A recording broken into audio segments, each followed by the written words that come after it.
want to let you know something. I want to hear from you.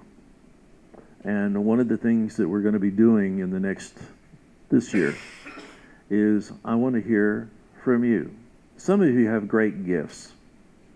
Some of you have great gifts that are never seen, never looked at, because they're never given the right platform to do that. But this morning I've asked Paul to come and to present the word to us this morning, because first off, I believe that many of you have a strong word on the inside of you and can provide a good message for everyone else. And the thing that I want you to be thinking about is I want you to be thinking, what has God spoken to you about? What has God gifted you? Because this is not only me speaking to you every Sunday, me hearing from God, but this is you hearing from God as well.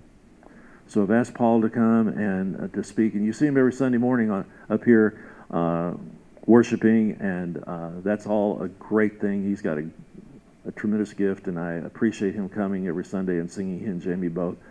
But this morning I've asked him to come and bring the word to you this morning, so I want you to listen and pay attention. I know you will.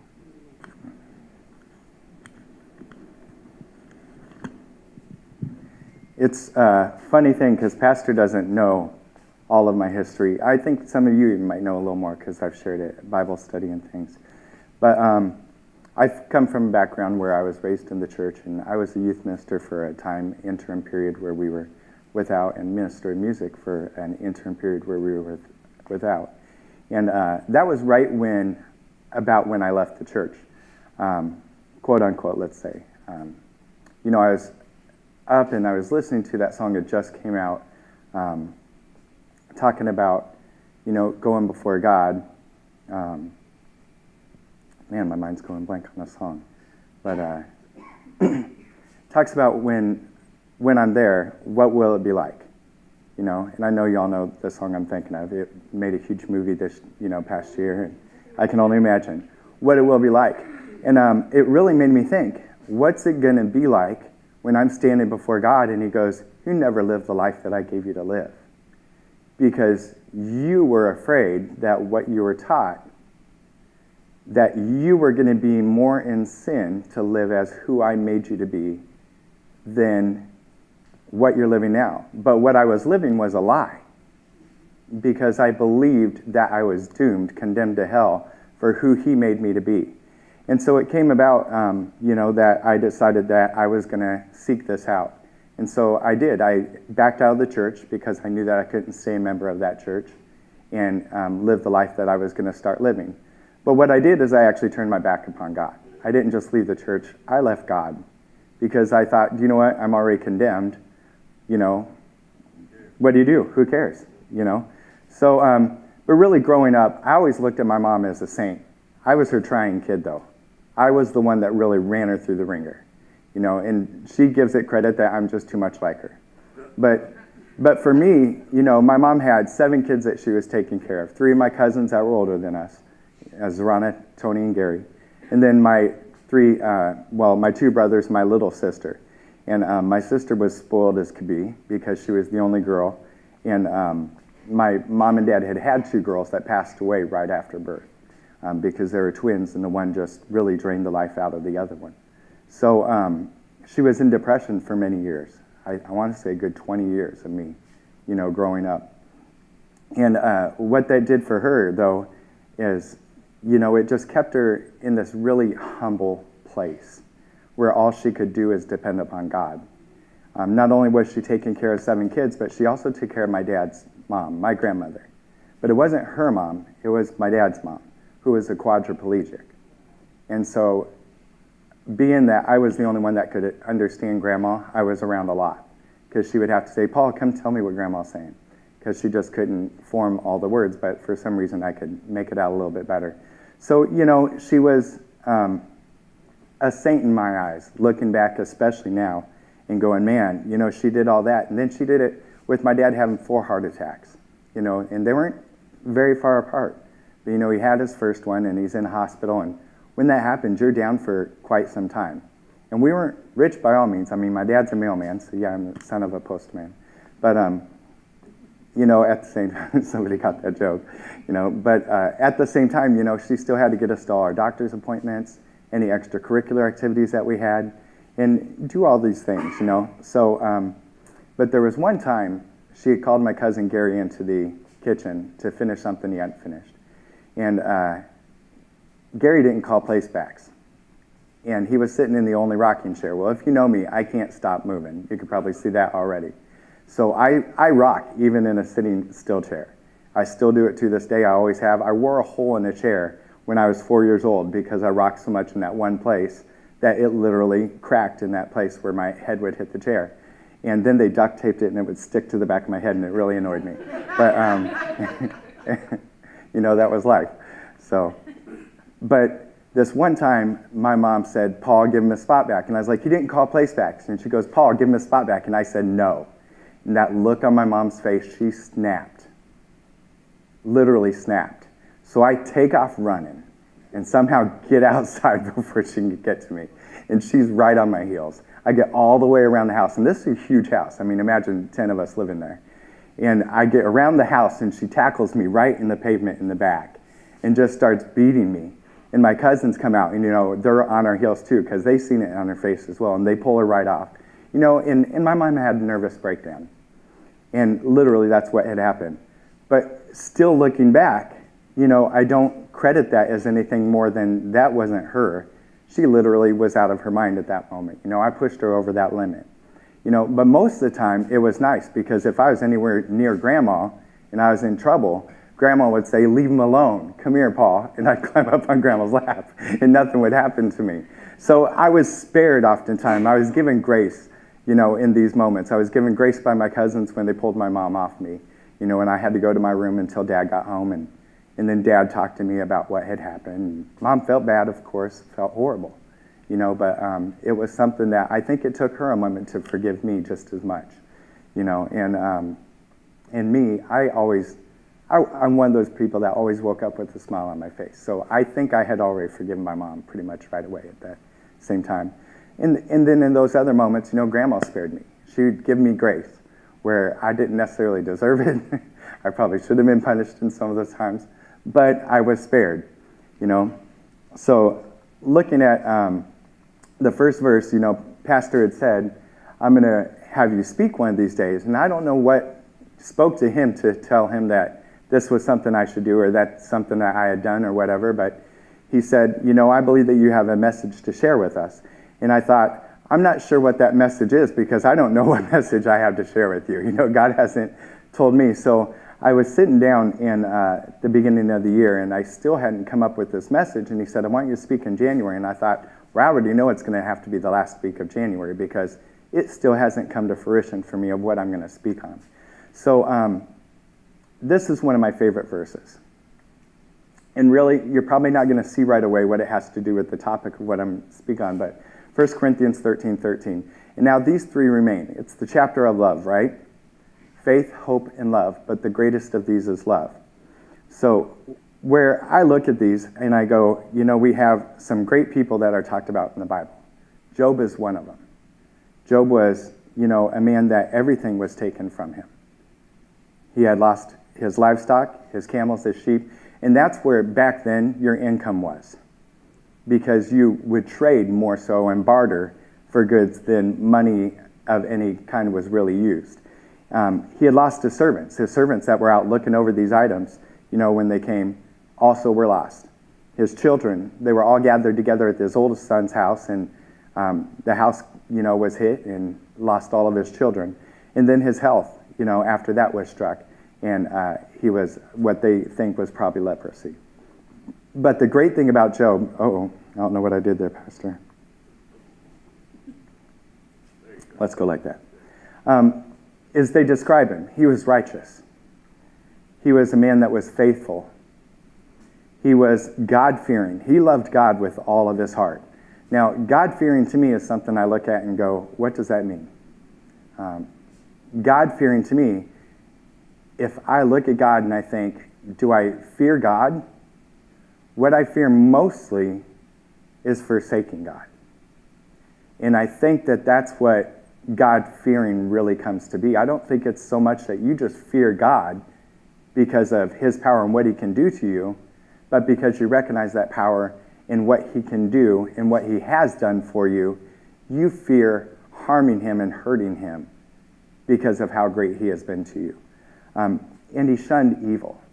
He loved God so much that he shunned evil. It specifically says that when it describes Job. But to me, that just talks about how much he's a man of faith. You have faith, hope, and love. And then he also covers love there. It doesn't really talk about hope a lot there when it talks about Job, but you can see that he has hope all throughout the chapter, because how could he not give up without having hope about what God is going to do for him? Then we go on to this guy. This is probably not somebody that you recognize, but Pastor always likes, giving us these little things. And does anybody know who this is? No. Okay. So this is an author of one of the, great hymns that you probably know, but he's a clergyman. He was a member of the Royal Navy. And growing up, he was a slave trader. His father had been in the business and took him out into the ships, and he had also been taken into that life. At one point, he becomes a Christian, and he says this isn't right. And some stuff goes wrong, and so his fellow shipmates sell him off into slavery.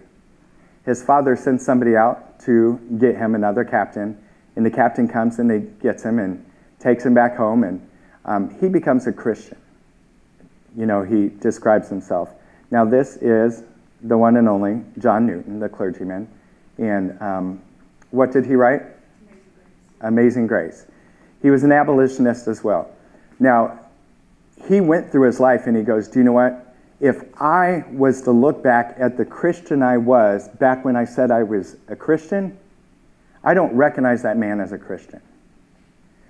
And that's because as he grew in his faith, the grace that he understood that he received became greater. And so I attribute these aspects that we're looking at with faith, hope, and love as being characteristics of living in grace. Here's another guy that, just like Job, loses everything. He loses his 2-year-old son. And then you have an economic breakdown back in 1873, and he loses a lot of his investments. Then the Chicago fires come, and he loses even more of his investments because a lot of it was in real estate. Now, he wrote the song that goes, when peace like a river attendeth my way, when sorrows like sea billows roll, whatever my lot thou hast taught me to say, it is well with my soul. Now, where that is so important is he was planning a trip to Europe. And because of these economic breakdowns that I had told you about, he sent his wife and kids on ahead of him on a ship called Ville du Havre. Now, the ship sank, and his wife and 4 daughters that were on that ship, the 4 daughters drowned. So his wife gets to the next ship and gets carried on into Europe, and she sends back a telegram with 2 words that say, saved alone.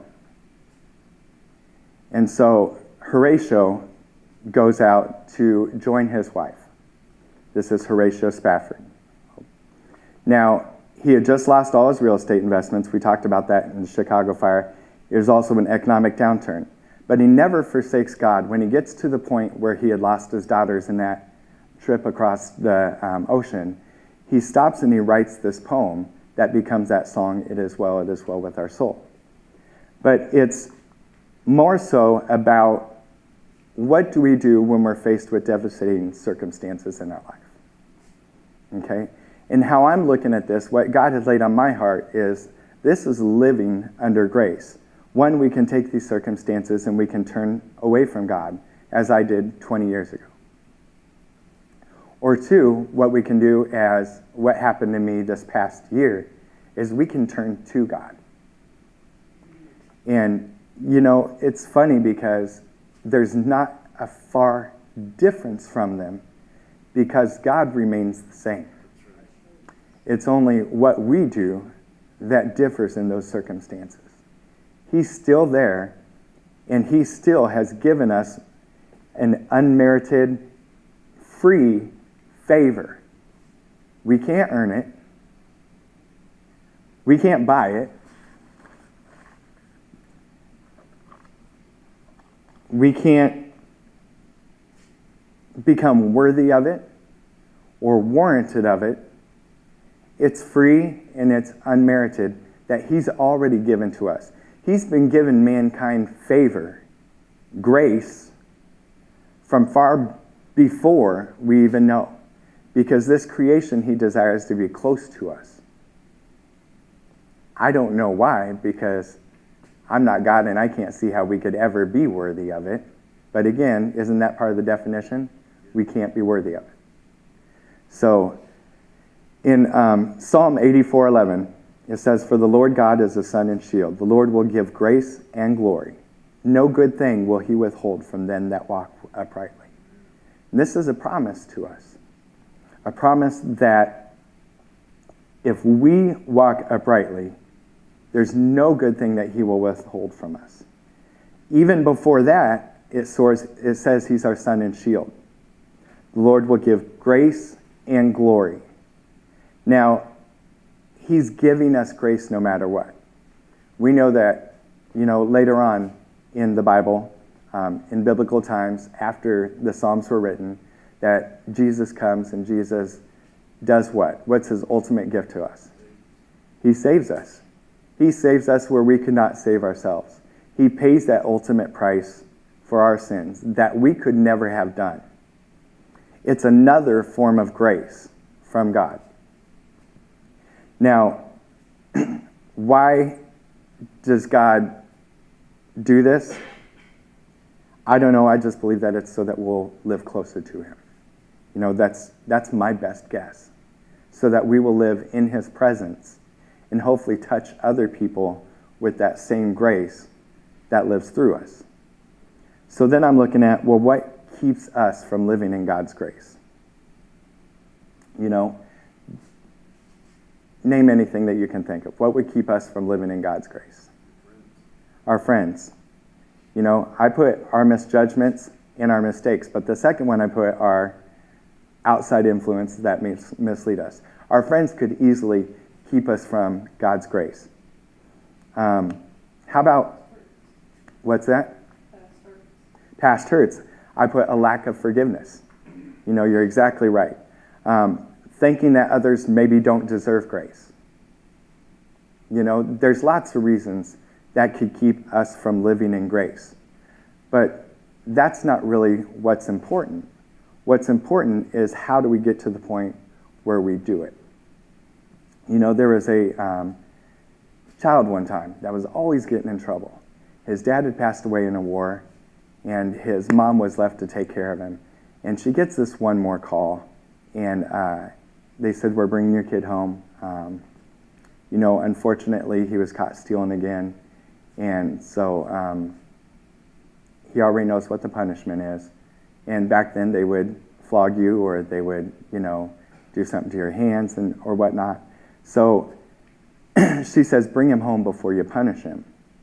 She says, "The punishment will be kept," but she says, "Bring him home first." So they bring him home, and she talks to him. She goes, "Son, you've been through this." And he goes, "I already know what the punishment is. You can go ahead and punish me." And she goes, "No, the punishment's going to be done." But she said, "You're not going to receive the punishment." She said, "You need to understand the actions that you cause and how harmful they are.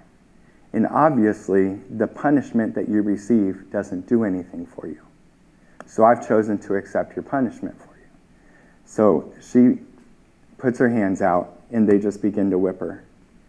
It's a woman that already works hard, because in times like that, women don't really find work very easily. And so as they begin to whip her hands and they begin to break open and they begin to bleed, he just begins to bawl and scream. And he's like, "Stop, stop, stop. I can't take this anymore." And it comes to realize that by her extending this grace of taking his punishment, the punishment was still dealt. But it didn't take him receiving it. It took him understanding the punishment. And for once, him not receiving it, he was able to see the punishment carried out. and to understand the consequences from it. And so he went on to live a better life and become better behaved and, happily ever after, as all the stories go, right? Well, in Romans, Paul writes to us and says, "For I'm persuaded that neither death nor life, nor angels nor principalities, nor powers, nor things present, nor things to come, nor height, nor depth, nor any other created thing shall be able to separate us from the love of God which is in Christ our Lord." Now, remember back to our definition. Grace is the free and unmerited. It's not because we've earned it or deserved it. Now, this love, nothing can separate us from the love of God. That's a form of his grace on us. Now, we're talking about living in grace now, right? So we look at that, and we look at all these things that cannot separate us from the love of God. Even us, that we have looked at our own lives and going, wait a minute, can God still love me because of this? Can God still love me because of this? This is telling you, no matter what it is, God still loves you because of that. Despite that, who cares? He still loves us, even though. So, grace is for us all. It's given by God, and it, goes on to believe, all a man's ways are pure in his own eyes, but his motives are weighed by the Lord. What this tells to me over in Proverbs, is that no matter our own view of our actions, God's going to weigh our hearts. Back in Samuel, he had sent Samuel back out to anoint another king. Saul had not done what he wanted. Saul was not living up to the name that he was supposed to. He had turned his back on God, defied him directly when God said, do it this way, and did it his own way. And so God left Samuel and poured his spirit out upon another person. Well, Samuel came to the house of Jesse, and he saw Eliab, and he says, okay, this has got to be the anointed king to replace Saul. But the Lord said to Samuel, do not look at his appearance or at his physical stature, because I have refused him. For the Lord does not see as man sees. For man looks at the outward appearance, but the Lord looks at the heart. This always spoke to me about even my state of being a homosexual man. No matter what, the Lord's not looking and going, do you know what? You're a man. You're loving a man. He's going, what's in your heart? Are you following what I have placed in your heart? Are you following who I desire you to be? Are you living your life in a righteous way according to my words and my deeds and what I have merited for you to do in your life? How are you out there touching people? And it's not that physical touch that he's really worried about. Man looks at what? Man looks at the outward appearance, but the Lord looks at the heart. So, life with grace. We have moments of grace. A moment of grace would be a singularity. It'd just be when we give something over to God. Like, Lord, please, please, please get me out of this situation. That's a moment of grace when God goes ahead and grants it. Now, that's just one example. There's other moments of grace. There's a moment where you might see somebody that needs something to eat, and you give them something to eat. That's a moment of grace. That's a singularity. What happens when we give everything to God, though? That's how we become part of living a life of grace. And that's what we're wanting to look at. Living in that grace. Once we have given everything, how do we remain in the mindset, in that heart set? We have to continually give into the grace. Remember what God has done for us. So when we wake up in the morning, where do we place ourselves? How do we begin each day? Do we start our day off in prayer? Or do we get up? Do we get on Facebook? Do we, turn on the TV, watch our favorite program? Where do we put our mindset at the beginning of the day? Shana, if you were to leave work and not fill up with gas, what are you going to have to think about very soon? Getting gas in your tank. However, if you start out and you fill up with gas, how long until you have to really think about that? Same thing about driving across the country. If you start off, you fill up your tank with gas. Are you going to have to stop for gas before you get to the other side? Driving across the country? At some point, you're going to have to fill up again. Every day's different. It depends on the load you're carrying. It depends on the wind behind you or the wind in front of you. It depends on the traffic around you, how much starting and stopping you have to do. But grace is the same way, and living in grace is the same way. How do we start our day? Do we start out filling up our tank with gas? How often are we stopping to put that gas tank full again so that we can make it just in case as far as we need to? How often do we refill that tank? It's the same way when we look at our walk with God. We can't just start our day off. We can't just do it at the end of the day. It's something we need to put ourselves into all day long and carry our day out that way. It's an order that God's created for us to walk with him. We look at Noah. He was 500 years old before he had kids for a reason. Either God really enjoyed just walking with him, or God walked with him as long as it took to prepare him for that moment. You have the same thing with Abraham. Looking at Sarah. How old was Sarah before she had Isaac? 91 or something like that? Why did he wait so long to bless these people the way that he blessed them? And he built his entire house upon Abraham. 2 houses that still collide to this day, which is a whole nother story.